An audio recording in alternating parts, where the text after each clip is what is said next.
और आज के इस लेक्चर में हम लोग कंडक्टर स्टार्ट करेंगे, कंडक्टर से रिलेटेड बातें करेंगे। प्रीवियस लेक्चर्स तक हमने इलेक्ट्रिक फ्लक्स के बारे में सारी चीज़ें अच्छे से कर ली थी। इलेक्ट्रिक फ्लक्स और गॉस लॉ का एप्लीकेशन, ये सारी चीज़ें प्रॉपरली एग्जीक्यूटेड हो चुकी हैं।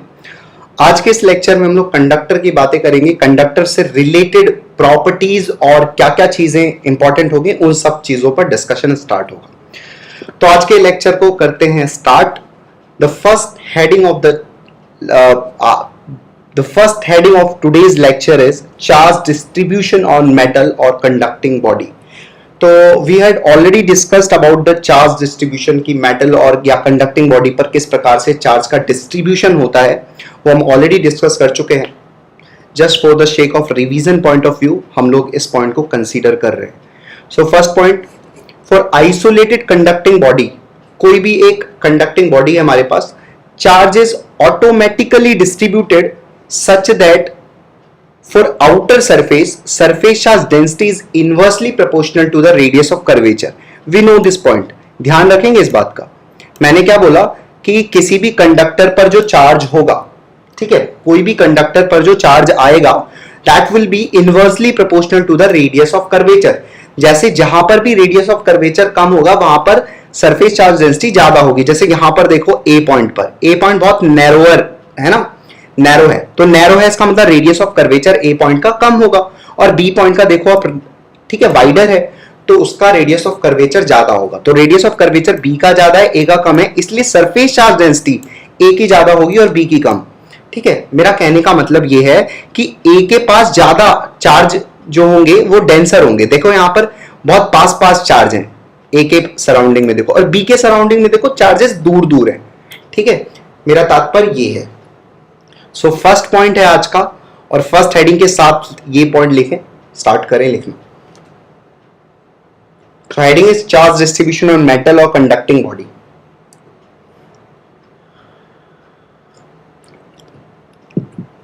जब भी हम मेटल बॉडी बोल रहे हैं तो obviously we are talking about conducting body, या कंडक्टिंग बॉडी बोल रहे हैं तो मेटल बॉडी बोल रहे हैं।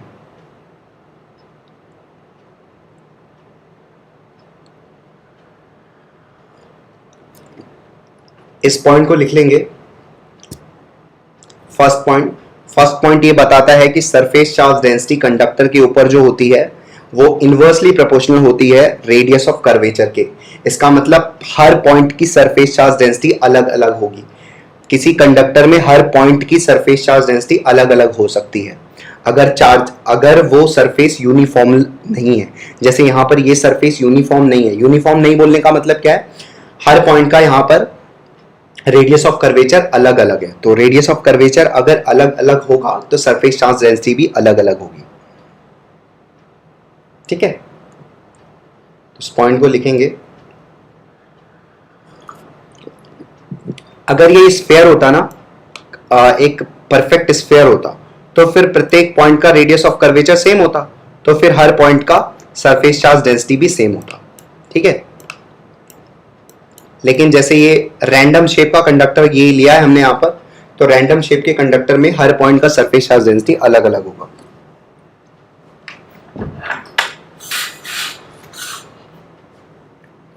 ठीक है, तो ये फर्स्ट पॉइंट ये बताता है कि चार्जेस किस प्रकार से कंडक्टर के सरफेस पर डिस्ट्रीब्यूट होते हैं।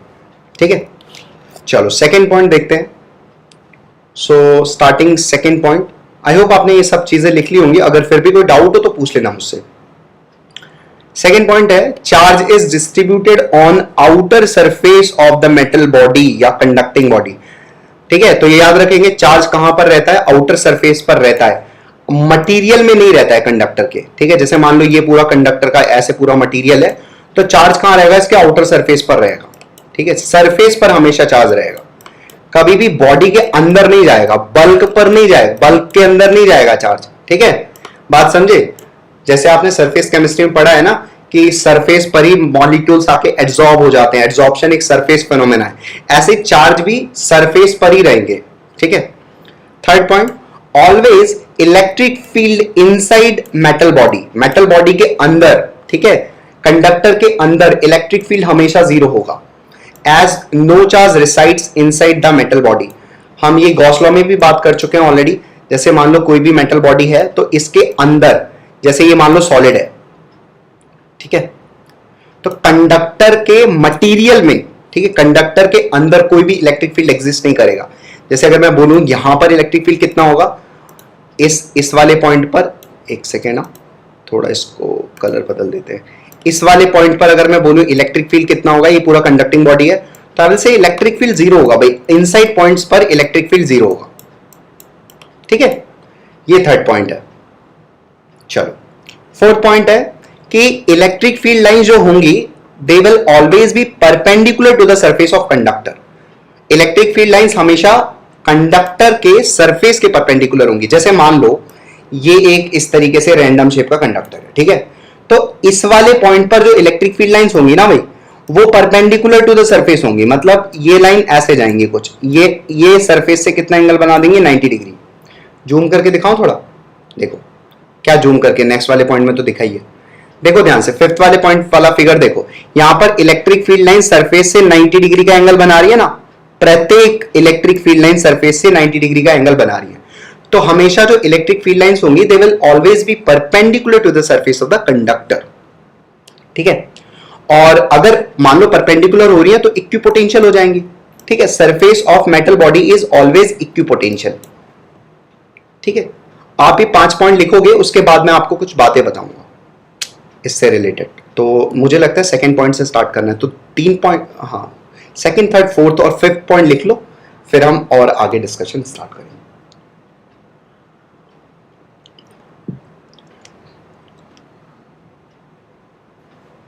सारे पॉइंट्स को अच्छे से डाइजेस्ट करते जाओ,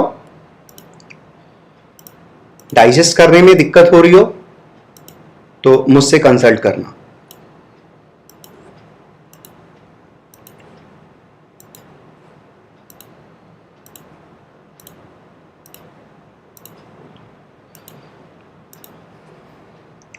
बाकी बहुत सारी डाउट तुम्हारी अभी आगे आज ही के इस लेक्चर में कवर हो जाएंगी, तो उसमें टेंशन मत लो। अगर कोई छोटी मोटी डाउट आ रही है मन में तो अभी आगे के पॉइंट्स में हो सकता है वो कवर हो जाएगी अपने आप ऑटोमेटिकली।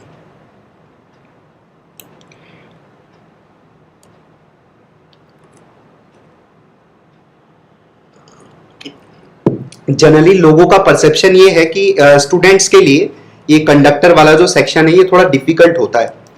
तो इसलिए डिफिकल्ट होता है, वो ज्यादा बुद्धि अपनी लगाने लगते हैं, अपने हिसाब से चलने लगते हैं। पहले आपको जो सिखाया जा रहा है उस चीज पर फोकस करो, उसके बाद अपनी बुद्धि लगाना।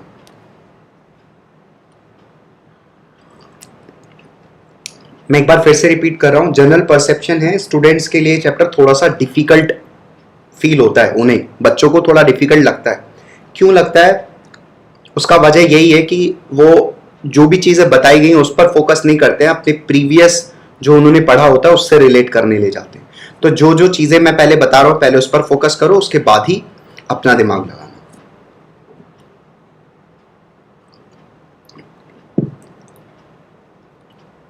इन सब पॉइंट्स को याद रखना है। ये सारी प्रॉपर्टीज हैं, तो ये सारी प्रॉपर्टीज इंपॉर्टेंट भी हैं, एग्जामिनेशन में पूछी भी जाती हैं।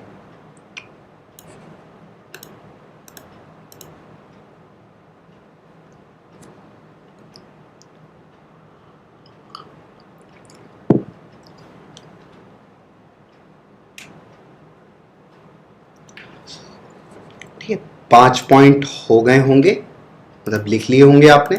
तो ये देखो बगल में आपको एक और चीज दिख रही होगी, इसको भी लिख लेना ऐसे। ये पॉइंट ये है, potential inside any conducting material is same at all point. तो अंदर किसी भी पॉइंट पर अगर मेरे को पोटेंशियल चाहिए, फॉर एग्जांपल ये पॉइंट ए है और ये पॉइंट बी है, तो अगर मुझसे पूछा गया ए और बी के पोटेंशियल के बारे में मैं क्या बोलूंगा, तो आई विल से कि ए और बी का पोटेंशियल बराबर होगा। ठीक है, क्योंकि ये पॉइंट कंडक्टर के अंदर लाई कर रहे हैं। जहां पर भी कोई इलेक्ट्रिक फील्ड लाइंस नहीं होती वहां पर उस रीजन में पोटेंशियल बराबर होता है। तो यहां पर कोई इलेक्ट्रिक फील्ड लाइंस नहीं होंगी कंडक्टर के अंदर, तो इसका मतलब यहां पर पोटेंशियल बराबर होगा। ठीक है, बात मेरी समझे? तो potential inside any conducting material same at all points, अंदर के प्रत्येक पॉइंट पर पोटेंशियल बराबर होगा। किसके बराबर होगा?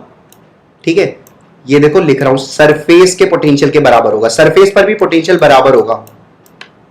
ठीक है, सरफेस इक्विपोटेंशियल है ना, सरफेस इज इक्विपोटेंशियल, सरफेस के बराबर।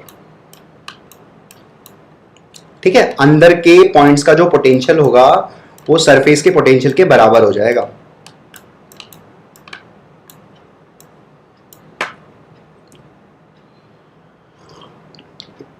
जो भी बच्चे नए जुड़ रहे हों वो अगर लेक्चर्स की अपडेट चाहते हैं तो इसी वीडियो में डिस्क्रिप्शन बॉक्स में अगर आप जाएंगे डिस्क्रिप्शन सेक्शन में तो आपको यहाँ जी शाइन के टेलीग्राम का लिंक मिल जाएगा। तो अगर आप चाहते हो लेक्चर की हर अपडेट आपको मिले और कुछ पीडीएफ्स वगैरह जो भी क्वेश्चन से रिलेटेड है वो मिले तो आप वहां पर जाके चैनल को ज्वाइन कर सकते हो।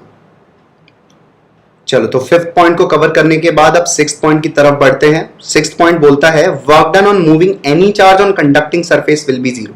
इक्विपोटेंशियल है ना, तो जब पोटेंशियल बराबर है, जैसे ऐसे सुनो, जैसे मान लो मैं यहां से चार्ज लिया और यहां से लेके यहां तक चार्ज लेके गया, ठीक है, तो हर पॉइंट पर इलेक्ट्रिक फील्ड क्या होगा, परपेंडिकुलर होगा। तो इसका मतलब डिस्प्लेसमेंट और फोर्स, ठीक है, ये ई है, ठीक है, फोर्स तो किस दिशा में लगेगा, या तो इलेक्ट्रिक फील्ड की दिशा में लगेगा या ऑपोजिट लगेगा, वो तो चार्ज पर डिपेंड करता है। मान लो पॉजिटिव चार्ज लेके मूव करा रहा हूं तो इलेक्ट्रिक फील्ड की दिशा में ही फोर्स लगेगा, फिर भी फोर्स तो परपेंडिकुलर होगा ना डिस्प्लेसमेंट के।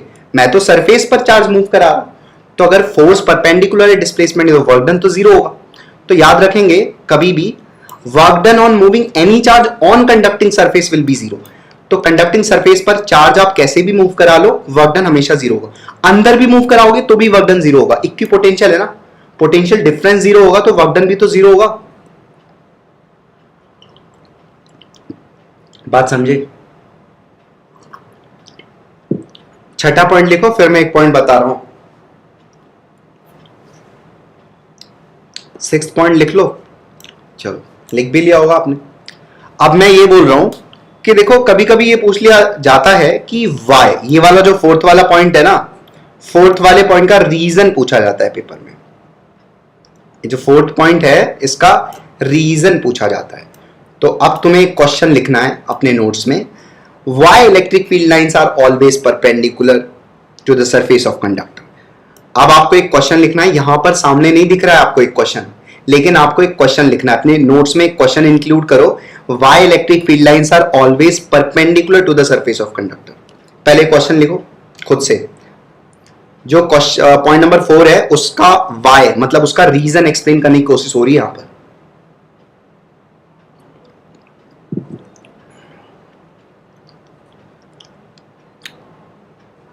तो मैं रीजन एक्सप्लेन करने जा रहा हूं, ठीक है, अगर आपने क्वेश्चन लिख लिया। अब जैसे मान लो कोई कंडक्टर है बेटा, ठीक है, ये कंडक्टर, तो अब मैंने बोला कि भाई इलेक्ट्रिक फील्ड लाइन जो होंगी वो परपेंडिकुलर होंगी कंडक्टर की सरफेस के, ठीक है। एक समय के लिए ऐसा एज्यूम करो कि भाई कंडक्टर के सरफेस के परपेंडिकुलर नहीं है, they are not perpendicular, they make some angle with the surface. उस सरफेस से मान लो थीटा एंगल बनाती है। ध्यान से सुनना मेरी बात। मैं ऐसा मान रहा हूं कि मान लो कि इलेक्ट्रिक फील्ड लाइन जो है वो सरफेस के परपेंडिकुलर नहीं है, they are making theta angle with the surface of the conductor, ठीक है। अब इस केस में क्या होगा ना, जैसे मान लो यहां पर देखो ये इलेक्ट्रिक फील्ड लाइन है, इसने सरफेस से, ये टेंजेंट है, ये जो है ना ये टेंजेंट खींचा है मैंने, तो ये टेंजेंट से सरफेस पर टेंजेंट खींचा है इस पॉइंट पर, ये पॉइंट बोल दो पी है, ठीक है। तो पी पर जो इलेक्ट्रिक फील्ड लाइन है वो सरफेस से थीटा एंगल बना रही है, परपेंडिकुलर नहीं। तो इस केस में क्या होगा ना कि इस केस में इस इलेक्ट्रिक फील्ड के दो कंपोनेंट आ जाएंगे, ठीक है। किधर किधर, एक तो अलोंग द सरफेस आएगा और एक परपेंडिकुलर टू द सरफेस आ जाएगा, ठीक है।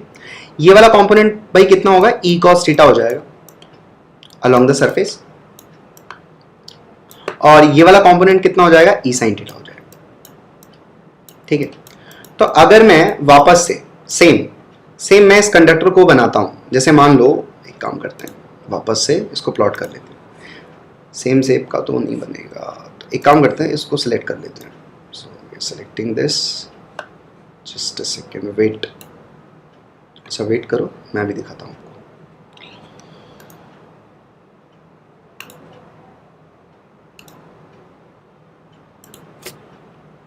ठीक है, नाउ लुक, ध्यान सुनना, यही वाला फिगर है जो पी पॉइंट पर इलेक्ट्रिक फील्ड इस तरीके से था। अब मैं क्या कर रहा हूं ना कि चलो इसको ना रिमूव कर देता हूं, ये इलेक्ट्रिक फील्ड लाइन को रिमूव कर देता हूं।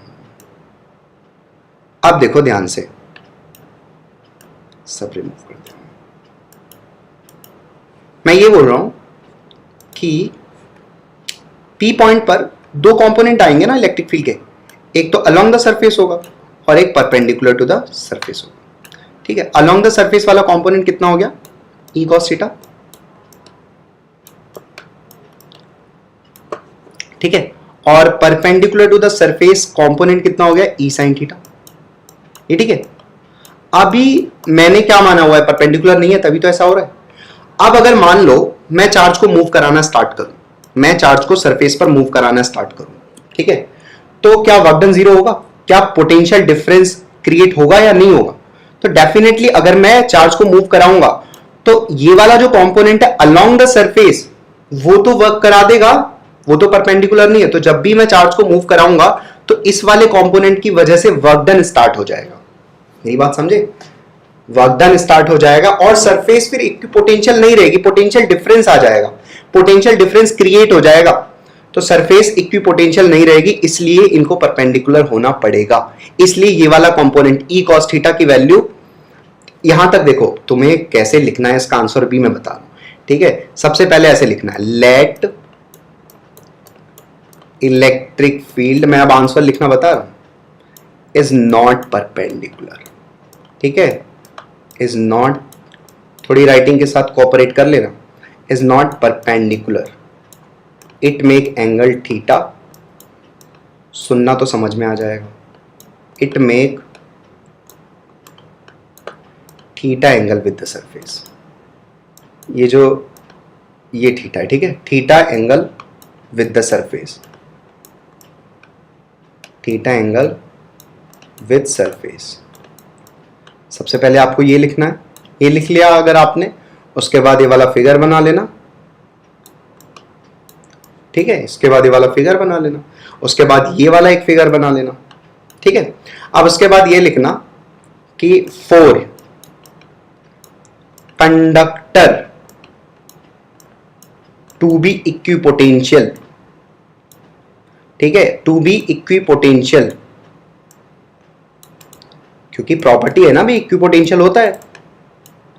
For conductor to be equipotential, कोई भी सरफेस के अलोंग इलेक्ट्रिक फील्ड नहीं होना चाहिए ना। अगर सरफेस के अलोंग इलेक्ट्रिक फील्ड है तो फिर वो इक्विपोटेंशियल, पोटेंशियल बराबर कैसे हो सकता है, पोटेंशियल डिफरेंस आ जाएगा ना। हमने पढ़ा है, याद है, V A minus V B integration E dot D are.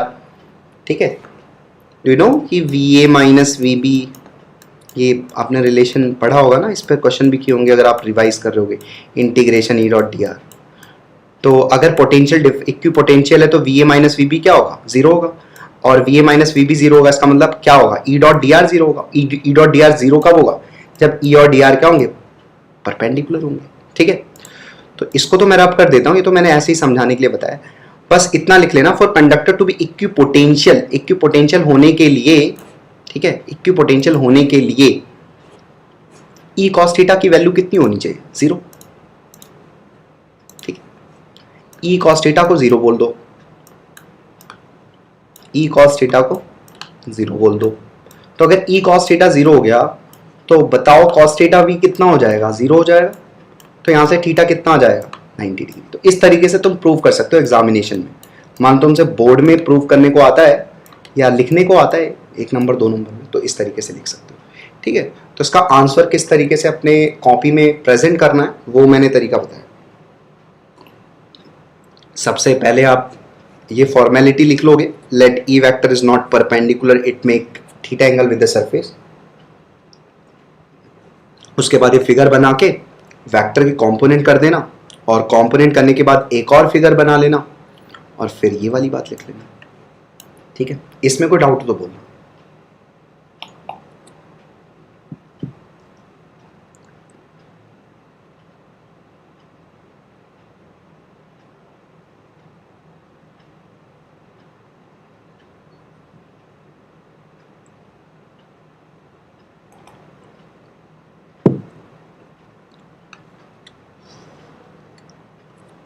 Copy कर लो पूरा।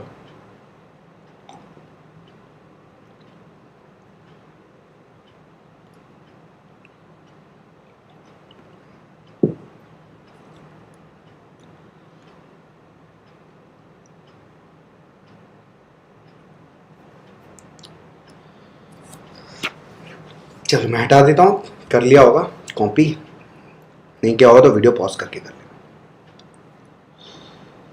चलो, तो ये हो गई कुछ प्रॉपर्टीज कंडक्टर की जो हमें याद रखनी। सो अब हम आगे स्टार्ट करते हैं। अगली हेडिंग है हमारी चार्ज इंडक्शन इन कंडक्टर। कंडक्टर में किस तरीके से इंड्यूस होते हैं चार्ज। तो हेडिंग लिखेंगे सबसे पहले,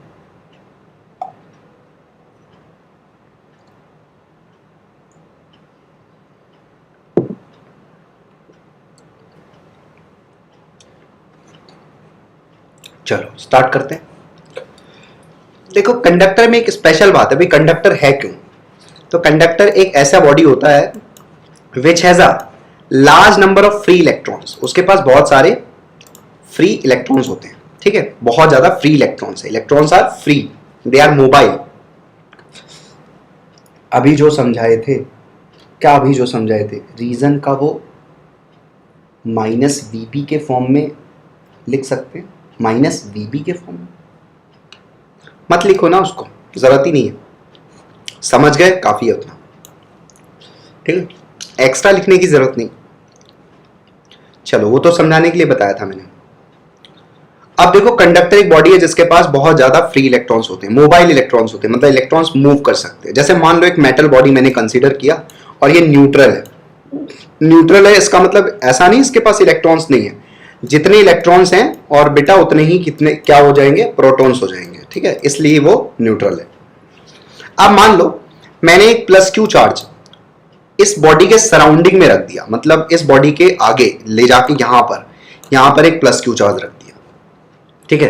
if plus Q charge is kept in surrounding of this body then the charge induction on the metal body will take place. ये बात याद रखनी है, किसी आइसोलेटेड किसी भी कंडक्टर के सराउंडिंग में अगर कोई चार्ज बॉडी रखी है तो उसका जो ओरिजिनल चार्ज रहेगा ना वो वैसा नहीं रह पाएगा, वो रीडिस्ट्रीब्यूट हो जाएगा, चार्ज इंड्यूस हो जाएंगे, क्योंकि इलेक्ट्रॉन्स फ्री है, वो मूव करना स्टार्ट कर देंगे, है ना। मैं क्या कहना चाह रहा हूं, मान लो यहां पर प्लस क्यू चार्ज रखा, ठीक है, तो बेटा इसके अंदर तो फ्री इलेक्ट्रॉन्स है, तो इलेक्ट्रॉन्स अट्रैक्ट होंगे ना इस प्लस क्यू चार्ज की तरफ, जाना चाहेंगे, तो जितने भी इलेक्ट्रॉन्स होंगे वो इधर आ जाएंगे, और जब इलेक्ट्रॉन्स इधर आ जाएंगे तो इसका मतलब क्या होगा, इधर तो पॉजिटिव चार्ज क्रिएट हो जाएगा ना, क्योंकि पहले तो बराबर इलेक्ट्रॉन्स और प्रोटॉन्स थे, है ना। लेकिन उसके बाद क्या हुआ, उसके बाद इलेक्ट्रॉन्स को इसने खींच लिया। अब इलेक्ट्रॉन्स को जब इसने खींचा तो यहां पर इस साइड पॉजिटिव चार्ज जनरेट हो गया और इस साइड नेगेटिव चार्ज जनरेट हो गया। तो यहां पर मैं बोल रहा हूं इस साइड, एक साइड तो लेफ्ट साइड में आप देखो नेगेटिव चार्ज जनरेट हो जा रहा है और राइट साइड में पॉजिटिव चार्ज जनरेट हो रहा है। इसके पास ओरिजिनली इस बॉडी के पास, इस न्यूट्रल बॉडी के पास कोई चार्ज तो था नहीं, ठीक है, तो अभी भी चार्ज जीरो ही है। जितना चार्ज इधर इंड्यूस हुआ है माइनस क्यू आई का मतलब क्या है, चार्ज इंड्यूस्ड, ठीक है, और प्लस क्यू आई का मतलब क्या है, चार्ज इंड्यूस्ड। तो जितना प्लस क्यू इंड्यूस्ड है उतना ही माइनस क्यू इंड्यूस्ड है, तो टोटल चार्ज तो अभी भी इसके ऊपर जीरो, लेकिन चार्ज क्या हो गया, सेपरेट हो गया, ठीक है, आधा इधर चला गया आधा इधर चला गया। This separation of charge is called as induction of charge. तो जब भी सेपरेशन हो गया चार्ज का, इसको हम बोलेंगे इंडक्शन ऑफ चार्ज। चार्ज कहीं से उठा के लेके नहीं आए, चार्ज उसी के पास था, जो भी था इलेक्ट्रॉन्स थे वो अपने हिसाब से सेपरेट हो गए, ठीक है। इसको देख के इलेक्ट्रॉन्स तो इसके तरफ भागने लगे, तो इलेक्ट्रॉन जब इसकी तरफ भागने लगे तो ये वाला साइड नेगेटिवली चार्ज हो गया और ये वाला साइड पॉजिटिवली चार्ज हो गया, ठीक है। अब आगे एक और बात सुनो, अच्छा तो पॉजिटिव चार्ज से नेगेटिव चार्ज की तरफ इलेक्ट्रिक फील्ड जाता है, मतलब पॉजिटिव चार्ज से और नेगेटिव चार्ज की तरफ जाता है ना इलेक्ट्रिक फील्ड, तो पॉजिटिव चार्ज इधर है और नेगेटिव चार्ज इधर है, तो एक इलेक्ट्रिक फील्ड इंड्यूस हो जाएगा, क्योंकि चार्ज इंड्यूस हुआ है ना, तो एक इलेक्ट्रिक फील्ड भी इंड्यूस हो जाएगा, तो इसको हम बोल रहे हैं ईआई। ध्यान से सुनना मेरी बात, मैं क्या बोल रहा हूं कि ये कंडक्टर है, तो कंडक्टर के अंदर, क्योंकि कंडक्टर के पास एक प्लस क्यू चार्ज ले आए तो चार्ज इंड्यूस हो गया, इसकी वजह से इलेक्ट्रिक फील्ड भी इंड्यूस हो गया। सुनते रहना बस, ईआई का मतलब क्या हो गया, इलेक्ट्रिक फील्ड इंड्यूस्ड, ठीक है। अब हम क्या जानते हैं, अब हम ये जानते हैं कि टोटल इलेक्ट्रिक फील्ड अंदर कितना होता है भाई, जीरो होता है ना कंडक्टर के, तो ये जो ईआई है ये कहां से आ गया, क्योंकि मैंने तो पहले बोला था कि टोटल इलेक्ट्रिक फील्ड जीरो होता है, तो ईआई जीरो नहीं है, तो फिर अब क्या हुआ, अब नई बात क्या आ गई, तो भाई अभी भी टोटल इलेक्ट्रिक फील्ड जीरो है, ठीक है। टोटल इलेक्ट्रिक फील्ड बोलने का मतलब क्या है, एक तो इंड्यूस्ड इलेक्ट्रिक फील्ड है और एक इस प्लस क्यू का भी तो इलेक्ट्रिक फील्ड आएगा अंदर, ठीक है, मेरी बात समझे। तो प्लस क्यू का इलेक्ट्रिक फील्ड ई एक्सटर्नल बोल देंगे और ये दोनों ना बराबर होंगे, मैं अभी के लिए बोल दे रहा हूं, और ये दोनों बराबर होंगे और ऑपोजिट डायरेक्शन में, तो इसलिए अंदर इलेक्ट्रिक फील्ड टोटल जीरो होगा, जिसको हम आगे अभी समझेंगे, टेंशन मत लो, जितना समझाया उतना लिखो, बस ये कोशिश करना जितनी देर लिख रहे हो उतनी देर कॉन्सेंट्रेटेड रहना, ऐसा नहीं लिखते वक्त कहीं और कोई दूसरी दुनिया में घूम रहे हो तुम, कुछ और चल रहा है दिमाग में, तो लिखते वक्त भी पूरा फोकस होना चाहिए तुम्हारा, जितनी देर पढ़ रहे हो अच्छे से पढ़ो।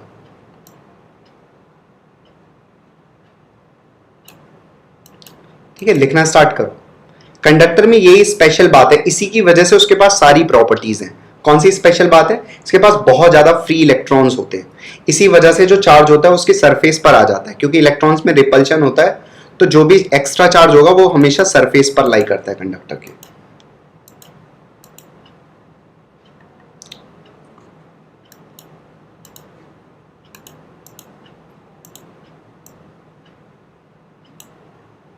और इलेक्ट्रिक फील्ड हमेशा पॉजिटिव चार्ज से नेगेटिव चार्ज की तरफ रहता है, डायरेक्शन, तो इस वजह से एक अंदर इलेक्ट्रिक फील्ड इंड्यूस हो जाएगा, लेकिन अभी भी टोटल इलेक्ट्रिक फील्ड जीरो होगा। टोटल बोलने का मतलब क्या है? क्यू का इलेक्ट्रिक फील्ड और इंड्यूस्ड इलेक्ट्रिक फील्ड मिलके जीरो हो जाएंगे, ठीक है।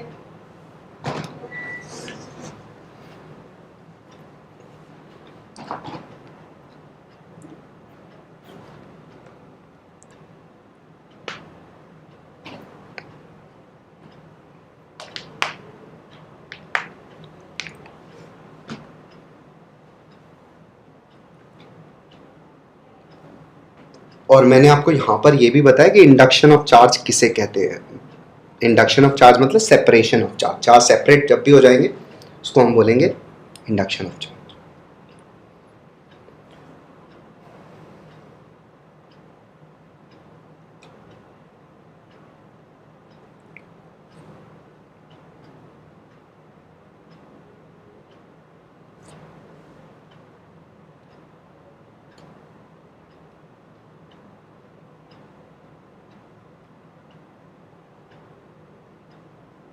चलो समझ गए।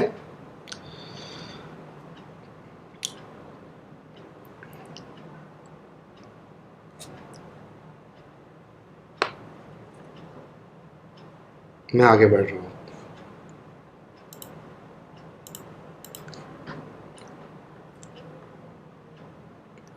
अब देखो एक चीज पूछी गई, now what happens with the electric field lines, electric field lines के साथ क्या हुआ।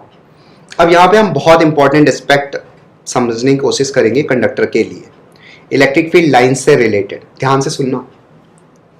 देखो होता क्या है, एक पॉइंट हमेशा याद रखना अपने कंडक्टर में, एक पॉइंट बहुत इंपॉर्टेंट है, कभी भी कंडक्टर की सरफेस को, वापस से, कभी भी कंडक्टर की सरफेस को कोई भी इलेक्ट्रिक फील्ड लाइन पेनिट्रेट नहीं कर सकती, मतलब उसको छेद नहीं सकती, उस पर जाएगी तो टर्मिनेट हो जाएगी लेकिन उसको पेनिट्रेट नहीं कर पाएगी। ऑलवेज रिमेंबर दिस पॉइंट, कोई भी इलेक्ट्रिक फील्ड लाइंस किसी कंडक्टर की सरफेस को पेनिट्रेट नहीं कर सकती, उस पर जाके एंड हो सकती है लेकिन पेनिट्रेट नहीं कर सकती। जैसे सुनो, देखो ये प्लस क्यू चार्ज जो है, ये plus Q charge electric field lines emit करेगा, है ना।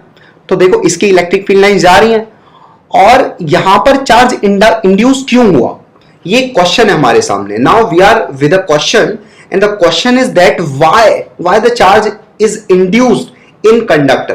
तो एक तो रीजन ये हो गया, there is a multiple number of free electrons, so plus Q charge की वजह से the electrons will get attracted towards the plus Q, तो इस वजह से ये साइड नेगेटिवली चार्ज हो जाएगी। एंड सेकेंड रीजन में ये दे रहा हूं कि ऑलवेज रिमेंबर वन पॉइंट, कोई भी इलेक्ट्रिक फील्ड लाइंस कभी भी कंडक्टर की सरफेस को पेनिट्रेट नहीं करेगी, listen to my word properly, penetrate नहीं करेगी, उस पर टर्मिनेट हो सकती है सरफेस पर जाके, but it will not penetrate the surface, got it. जैसे प्लस क्यू की इलेक्ट्रिक फील्ड लाइंस तो निकलेंगी, ठीक है। अब यहां पर देखो भाई, अगर ये माइनस चार्ज नहीं होते, ठीक है, अगर ये नेगेटिव चार्ज नहीं होते तो क्या होता, तो क्या यहां पर टर्मिनेट हो पाती इलेक्ट्रिक फील्ड लाइंस? ऑब्वियसली नहीं होती, तो इनको पेनिट्रेट करना पड़ता।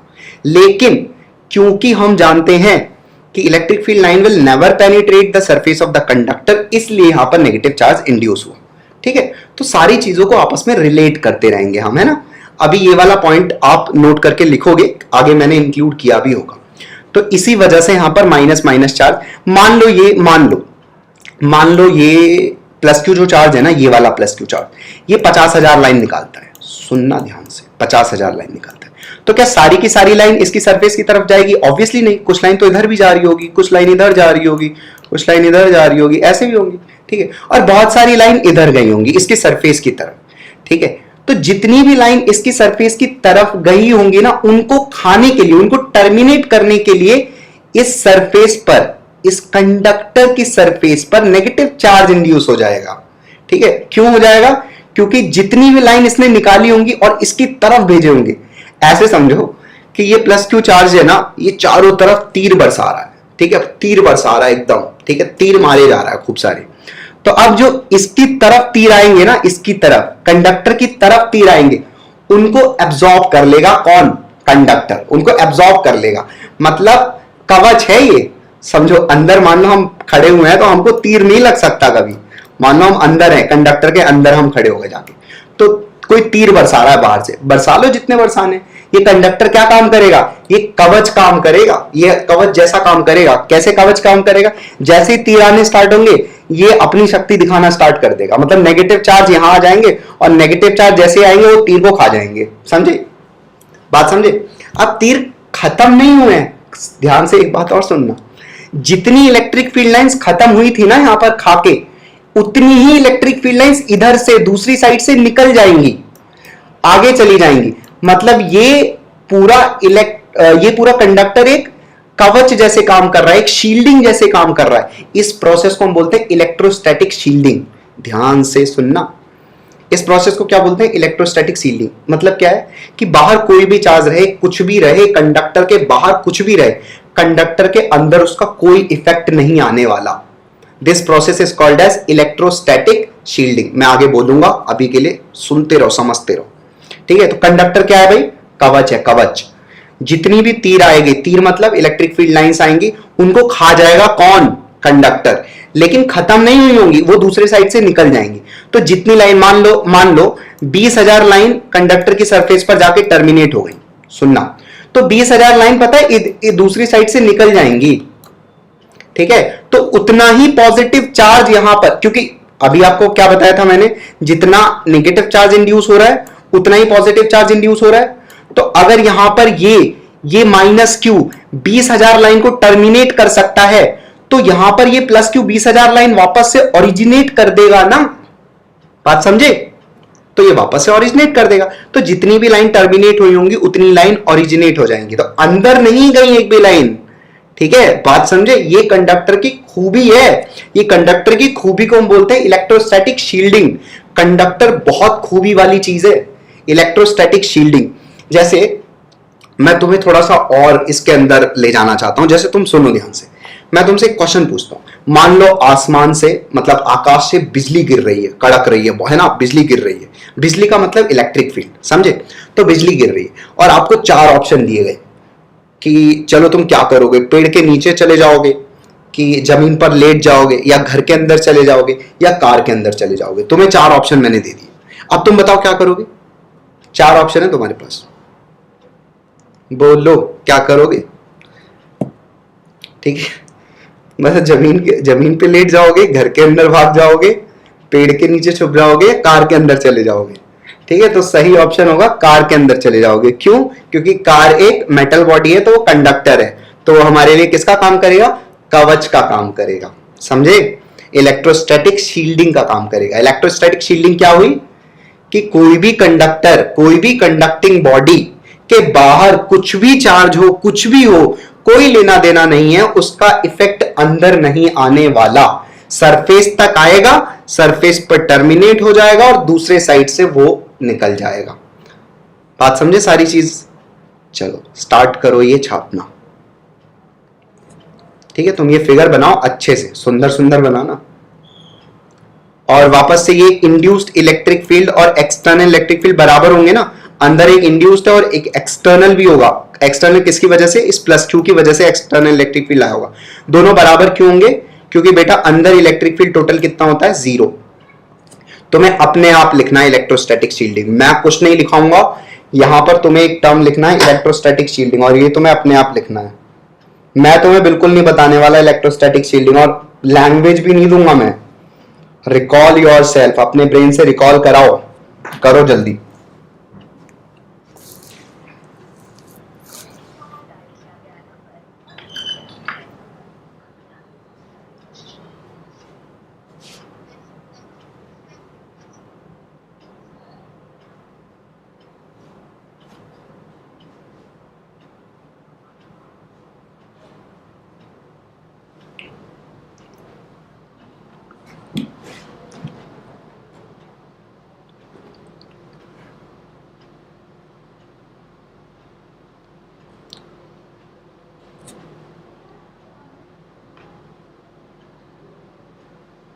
यार मैंने कितनी बार तो बताया आप लोगों को, पेनिट्रेट का मतलब क्या होता है, उसको छेद करके अंदर चल जाना। यहीं पर टर्मिनेट हो गई है, वो पेनिट्रेट नहीं कर पा रही है। पेनिट्रेट करना मतलब छेद के अंदर चल जाना। ठीक है, समझे मेरी बात, पेनिट्रेशन का मतलब ये होता है भाई। पेनिट्रेट नहीं करेंगे, पेनिट्रेट नहीं करेंगे, ठीक, उस पर जाके टर्मिनेट हो जाएंगे, खत्म हो जाएंगी। ये फिगर बना लियो, तो फिर ये लिख लो, ई आई बराबर ई एक्सटर्नल। ठीक है, ठीक है, ये वाला पॉइंट भी ऑलरेडी मैंने एक्सप्लेन कर दिया। देखो मैं पढ़ देता हूं, आपको लिखना है। When a metal body is placed in an external electric field, charge are induced on its surface such that finally net electric field inside the body will be zero. एक ये भी तरीका हो गया कि जैसे मान लो एक चार्ज, ये कंडक्टर है, एक क्यू चार्ज हमने यहां रखा। अब इस क्यू चार्ज की वजह से तो अंदर इलेक्ट्रिक फील्ड आएगा ही ना, और हम जानते हैं टोटल इलेक्ट्रिक फील्ड अंदर जीरो होगा। तो इसका मतलब क्या है कि एक इलेक्ट्रिक फील्ड उल्टी दिशा में इंड्यूस हो जाएगा, जिससे कि टोटल इलेक्ट्रिक फील्ड अंदर जीरो हो जाए। तो ये भी एक कारण बोल सकते हो किसका, इलेक्ट्रिक फील्ड के इंडक्शन का। ठीक है, चलो लिखो इसे।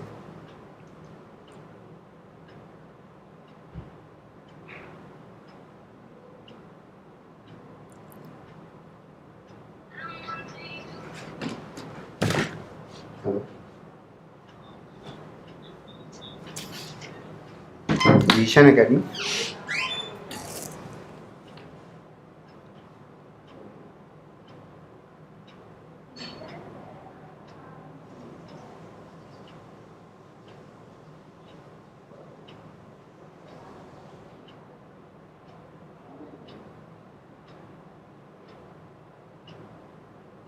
सर मैं यूट्यूब पर लाइव जाता हूँ।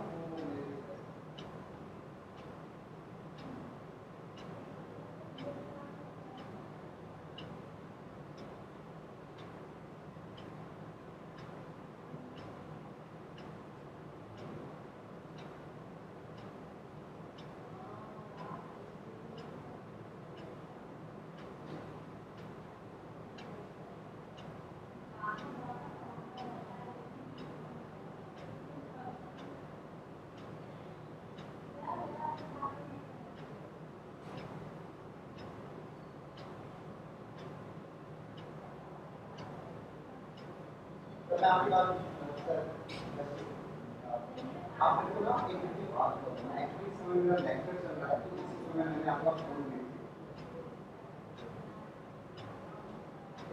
सो कैन ओके, मैं actually I am not using notes.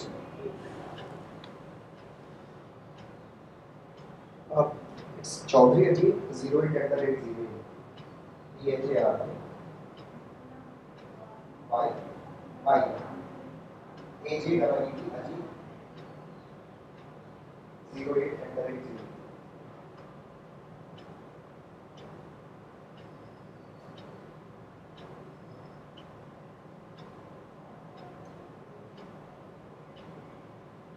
Okay, sir. We'll talk about later. Actually, I'm right now busy. Thank you.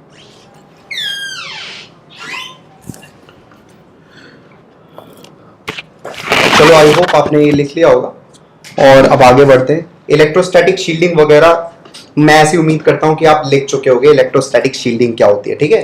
पूछा जा सकता है बोर्ड के अंदर, एनसीईआरटी में इलेक्ट्रोस्टैटिक शील्डिंग करके एक टॉपिक भी है।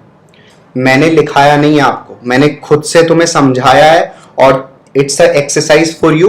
तुम्हें खुद लिखना है इलेक्ट्रोस्टैटिक शील्डिंग क्या होती है। मैंने आपको समझा दिया है प्रॉपरली इलेक्ट्रोस्टैटिक शील्डिंग क्या होती है, ठीक है। Now we are starting with the next heading and the heading is charged conductor placed in external electric field. अब की चार्ज्ड कंडक्टर, पहले क्या था, न्यूट्रल कंडक्टर को प्लेस किया था एक्सटर्नल इलेक्ट्रिक फील्ड में, अभी चार्ज्ड कंडक्टर है, ठीक है। उसके ऊपर ओरिजिनली स्टार्टिंग में भी कुछ चार्ज था, पहले क्या था, न्यूट्रल था ना यहाँ पर। अभी इससे पहले वाला जो केस था वो न्यूट्रल कंडक्टर हमने लिया था। Now we are taking charged conductor in the presence of external electric field. तो ध्यान दो, कोई भी चार्ज्ड मेटल बॉडी को अगर प्लेस किया जाएगा एक्सटर्नल इलेक्ट्रिक फील्ड में, तो उसका जो चार्ज डिस्ट्रीब्यूशन होगा ना बेटा, जो पहले रहा होगा वो वैसा नहीं रहेगा, वो थोड़ा सा मॉडिफाई हो जाएगा। The charge distribution will be modified such that net electric field inside the body will be zero, ठीक है। उसका जो चार्ज डिस्ट्रीब्यूशन है जो पहले था वो वैसा नहीं रहेगा, वो थोड़ा मॉडिफाई हो जाएगा, ठीक है। ई इंड्यूस्ड अभी भी ई एक्सटर्नल के बराबर होगा, इस तरीके से मॉडिफाई होगा कि टोटल इलेक्ट्रिक फील्ड अंदर जीरो हो जाए। जैसे मान लो एक एग्जांपल है, यहां पर 3 माइक्रोकूलम का चार्ज है, ठीक है, और इसके ऊपर ओरिजिनली 2 माइक्रोकूलम था, ठीक है, ओरिजिनली। तो आफ्टर थोड़ी देर बाद इसके ऊपर मॉडिफाई हो जाएगा, चार्ज मॉडिफाई हो जाएगा। इसका मतलब क्या है, यहां पर ये जैसे मैं एग्जांपल के तौर पर ही बता रहा हूं सिर्फ, ठीक है, मैं एग्जांपल के तौर पर, ये एग्जैक्टली ऐसा नहीं होगा, एग्जैक्टली इधर -3 माइक्रोकूलम नहीं आएगा। मैं बस ऐसे बता रहा हूं कि मान लो अगर इधर -3 माइक्रोकूलम आ गया तो इधर 5 माइक्रोकूलम आ जाएगा इस साइड, क्योंकि टोटल चार्ज तो इसके ऊपर 2 माइक्रोकूलम ही था ना, तो वो तो कांस्टेंट रहेगा।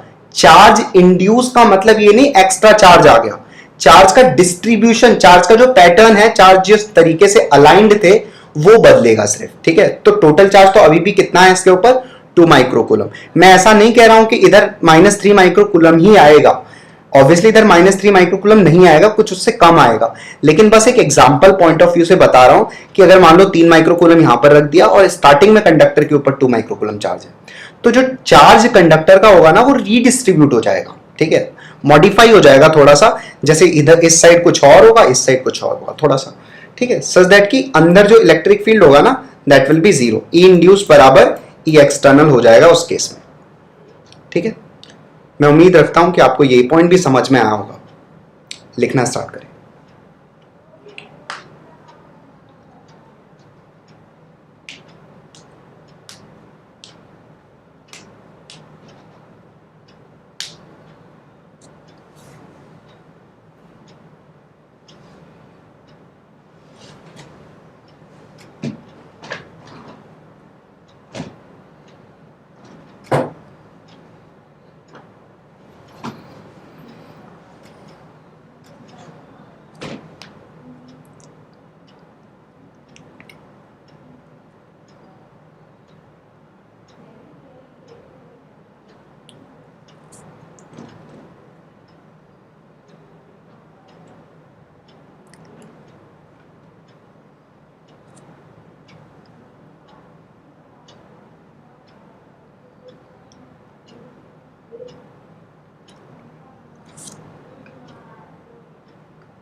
ये एग्जाम्पल बना लो।